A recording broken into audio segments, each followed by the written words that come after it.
Merhabalar, hoş geldiniz arkadaşlar. Yine bir yenileme değerlendirme videosu hazırladım. Bu kez böyle yenileyip süslediğim, değerlendirdiğim giysilerimden bahsedeceğim. Ufak tefek böyle daralan giysilerin nasıl genişletilebileceğine dair birkaç küçük projem de var. Onlardan da bahsedeceğim. Şimdi ilk olarak bu projeden başlayalım. Bu eşimin kullanmadığı gömleğinden kendim için hazırladığım bir yazlık bluz. Bunun yapım videosu var. Bundan sonra göstereceğim diğer iki gömlek projesinin de aynı videoda yapım aşamaları yer alıyor. Videoları var yani. Şöyle bakın, normal erkek gömleğini bu şekilde çok kolaylıkla getirebiliyoruz. Çok tatlı bir yazlık bluz oluyor. Detaylara link vereceğim açıklama kısmından.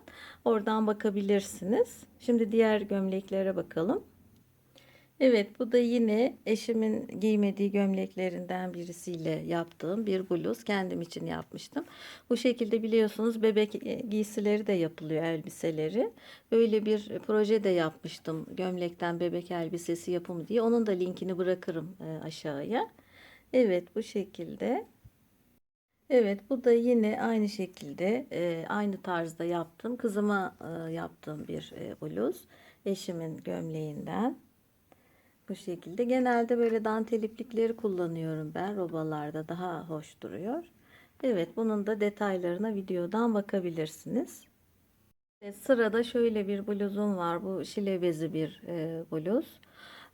Bunun üzerindeki şeyler, işlemeler kendinden. Yani bunu hazır aldım. Kenarına şöyle bir dantel geçirdim. Yani ilave süslemeye ihtiyacı yok ama yakasının şu kenarları biraz açık geldiği için hani kapatma amaçlı bunu uyguladım. Kaneviçe ve dantel gayet uyumlu oldu bence. Bu şekilde. Bu modelden arkadaşlar az önce gösterdiğim gibi gömleklerden evdeki kaneviçelerle bu tarz bir bluz çalışması yapılabilir. Böyle bir projem var benim aklımda. Bakalım ilerleyen zamanda onu da yapacağım inşallah. Eşimin dolabında beyaz bir tane gömlek var hiç kullanmadığı. Ona göz koydum. Bakalım. Onunla inşallah yapacağım bu tarz bir gömlek yenileme projesi. Evet, bu da bir gömlek yenileme projesi arkadaşlar. Bu benim kolsuz gömleğimdi. Bu şekilde kol ördüm. Bunun nasıl yaptığımın videosu var. Açıklama kısmına linkini bırakırım.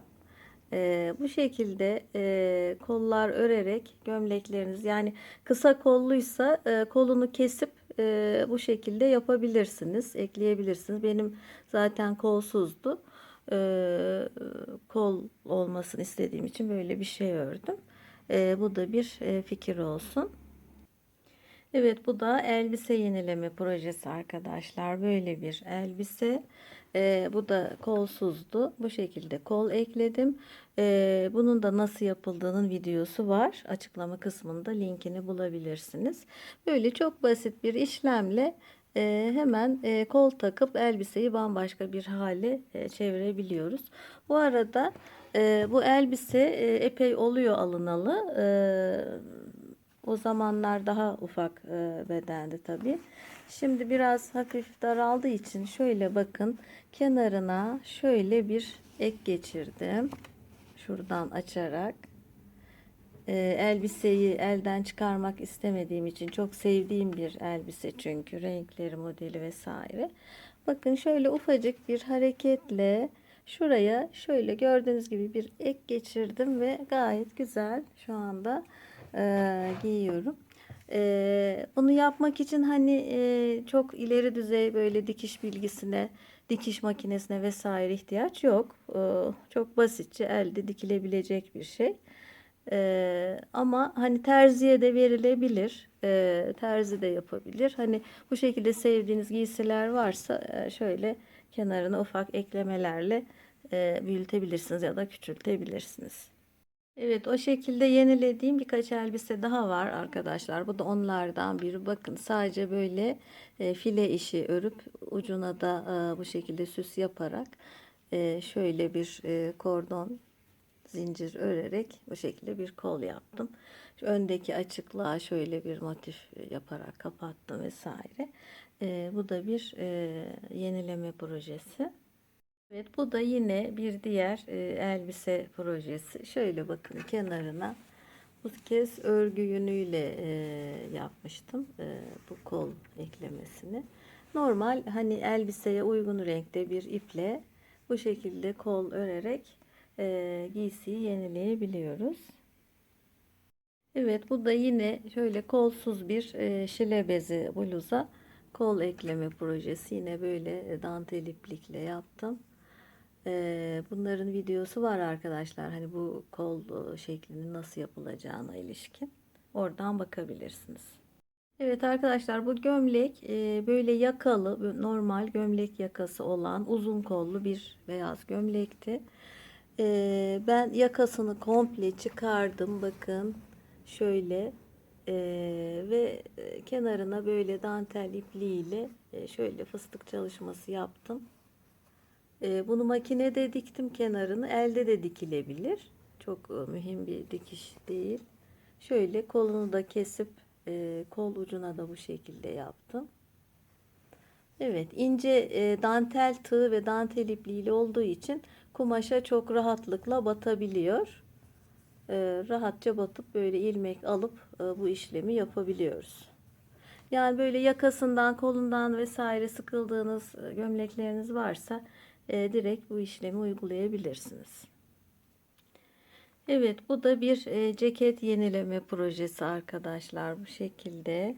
Şimdi bu ceket sıfır yaka, şöyle sıfır yaka bir ceketti. Şöyle yazlık bir iple, merserize bir iple şöyle iki ters iki düz dümdüz lastik ördüm şişle. Hiç artırma eksiltme yapmadan dümdüz ördüm. Uç kısmına da bu şekilde bu işlemi uyguladım. Kenarına diktim. Şöyle bir yaka haline geldi. Şöyle arkasını da göstereyim. Arkadan görüntüsü de böyle çok tatlı görünüyor. Kollarını da kestim. Truvakar koldu bu dirsek aşağısına kadar. Onu da kestim. Aynı işlemi buraya da uyguladım. Bakın dümdüz lastik örüp ucuna diktim. Böyle tatlı bir ceket oldu. Evet, bu da yine bir ceket yenileme projesi arkadaşlar. Bu ceketin uzun bir kolu vardı bu kumaştan, dümdüz uzun. Ben onu tamamen kestim ve az önce gösterdiğim kollar gibi merserize iple bakın bu şekilde kol ekleyip ördüm. Bu şekilde bir ceket haline geldi. Evet arkadaşlar, bu da böyle bir ceket projesi. Bu ceketi çok severek kullandığım, yıllar önce aldığım bir yelekten yaptım. Bu aslında yelekti. Ben bunun üzerini süsledim bu şekilde. Şöyle bir kol ekledim.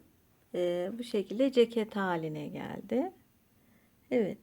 Ve biraz da daralmıştı.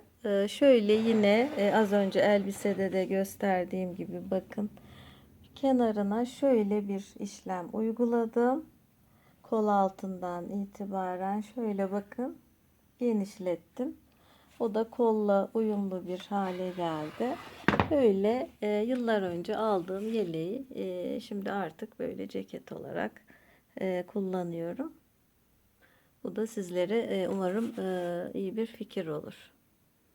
Evet arkadaşlar, bu da bir yelek değerlendirme projesi. Bu yelek oğlumun küçülen yeleğiydi. Bakın hatta yaşı burada yazıyor, 13-14 yaş bir yelek. Şöyle çok tatlı bir yelekti.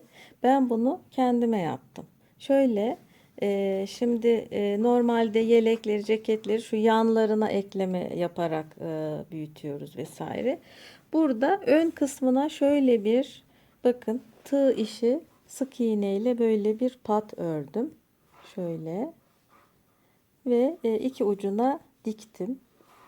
Şöyle bir alan genişlemiş oldu. Sonra buralara bu şekilde metalli düğmeler dikip etrafından da böyle zincir dikerek böyle bir şey oldu. Şu üst kısmına da arkadaşlar tülbent monte ettim. siyah tülbenti bu şekilde normal hani kaneviçeleri monte ettiğimiz gibi siyah tülbentin desenini buraya monte ettim. Bu kaneviçeleri, tülbenti vesaire nasıl monte ettiğimi ayrı bir videoda göstereceğim. Ona benzer videolar da var zaten YouTube'da. Ben de hani kendi yöntemimi ayrıca göstereceğim video çekerek. Evet, bu da çok tatlı, severek giydiğim yeleklerden bir tanesi. Ön kısmı açılmıyor. Bunu süveter olarak giyiyorum ben. Her iki tarafı da kapalı. Ama gömleklerin, tişörtlerin vesairelerin üstüne çok tatlı bir giysi oldu bence. Evet, bu gömlekleri de arkadaşlar çok beğenerek almıştım. Renklerini böyle pötü kareleri çok seviyorum zaten. Boyların kısa olduğunu düşünerek aldım. Nasıl olsa uzatırım diye. Böyle bakın uç kısımlarına şöyle dantel ekleyerek bir tık uzamış oldu. Hem de ayrı bir hava vermiş oldu. Bakın şöyle. Evet, dantellerimizi bu şekilde de kullanabiliriz. Evet arkadaşlar, hep yazlık projeleri gösterdim. Biraz da kışlıklardan bahsedeyim. Şöyle bu kazaklarımız vesaire böyle yenilemenin, süslemenin en iyi yollarından biri üzerini işlemek. Kızımın birçok kazağını işledim ben bu şekilde. Bu onlardan biri. Bu işlemelerin de nasıl yapıldığına dair bir videom var. Onu da açıklama kısmına bırakırım linkini. Örgü üzerine basit işleme teknikleri diye. Bakın böyle basit bu şekilde. Bu da yine aynı tarz bir çalışma. Bunu kendim için yaptım. Böyle dümdüz bir kazağın üzerine şöyle bir nakış projesi. Şöyle yuvarlak kalıp çıkarıyorum kağıtla. Onunla böyle sınırını çizip teyelleyerek beyaz iplikle şöyle sınır teyelliyorum. Sonra o sınırın içini böyle doldurarak işliyorum. Evet, bu da bir hırka projesi arkadaşlar. Bunu daha önce hırkalar videosunda da göstermiştim. Bu hırkanın ön kısmını komple çıkarıp böyle o çıkardığım kısmı kalıp olarak kullanarak üzerine böyle evimdeki motifleri dikerek birleştirdim. Bunun yapılış videosu var kanalımda. Onun linkini de bırakıyorum. Bu şekilde sıkıldığınız hırkalarınız varsa böyle yenileyebilirsiniz. Bu da bir kazak yenileme projesi arkadaşlar. Annemin giymediği bir kazağıydı. Kollarını çıkardım. Böyle dümdüz şöyle bakın uç kısmına lastik örerek şöyle bir çıkardığım kolun kalıbına uygun olarak onu kalıp olarak kullandım. Bu şekilde yakasına da şöyle bir işlem yapıp bu şekilde bir yenileme projesi. Evet, bu da arkadaşlar bir bluz projesi. Bunu çok severek kullandığım bir bluz bu. Böyle yeri falan çok tatlı. Şimdi bunun yakası böyle açıktı. Hani giyerken illa içine bir şey giymek gerekiyordu vesaire. Onun için yaka kısmına komple şöyle bakın tığla ilmek alarak dümdüz boru şeklinde bir yaka ördüm. Normal hepimizin bildiği bir model. Bakın şöyle göstereyim. Çok basit bir model. Kendinden pullu ipim vardı. Şu kısımlara da uyuyor. Yani onu kullanarak böyle dümdüz ördüm. Bu böyle degaje yaka şeklinde dökülüyor. Hem de şu yan kısımları yakanın açıklığını kapatmış oluyor. Bakın şöyle. Bu şekilde yani açık yakalı bir kazağınız vesaire varsa bu işlemi çok kolaylıkla uygulayabilirsiniz. Evet arkadaşlar, şimdi sıra dışı bir yenileme değerlendirme projesi göstereceğim. Bu bir pantolonum, çok severek kullandığım. Şimdi normalde bu pantolonlar bana bayağı uzun geliyor. Minyon olduğum için paçasından bayağı kesilmesi gerekiyor. Ama bu ekstra bir uzundu. Sanki böyle 1,80 boyunda mankenler için yapılmış giysiler satan bir markanın epeyce bir kumaş çıktı. Şöyle ben de onu şu şekilde yaptım. Bakın fular olarak değerlendirdim. Şöyle askı üzerinde göstereyim. Evet, şöyle bakın. Paçadan çıkardığım kumaşla şöyle bakın, şuraları dikiş kısmı. Yani bu fuların yarısı bir paça, yarısı bir paçadan çıkıyor.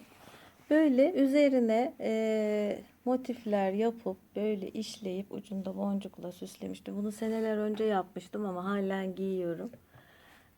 Alt kısmına da astar yaptım aynı renkten. Şöyle bakın, kenarlarını dikerek, hepsi elde. Hiç makine dikişi yok, hepsi el dikişi.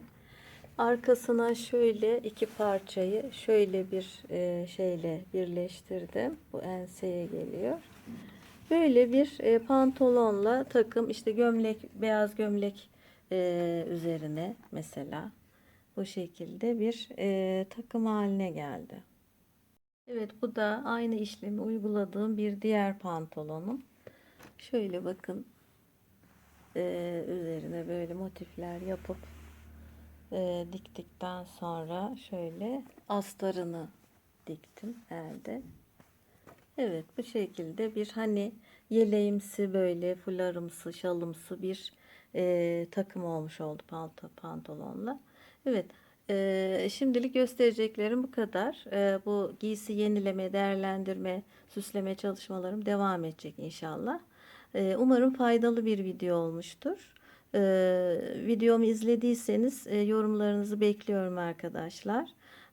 Diğer projelerde görüşmek üzere. Şimdilik hoşça kalın.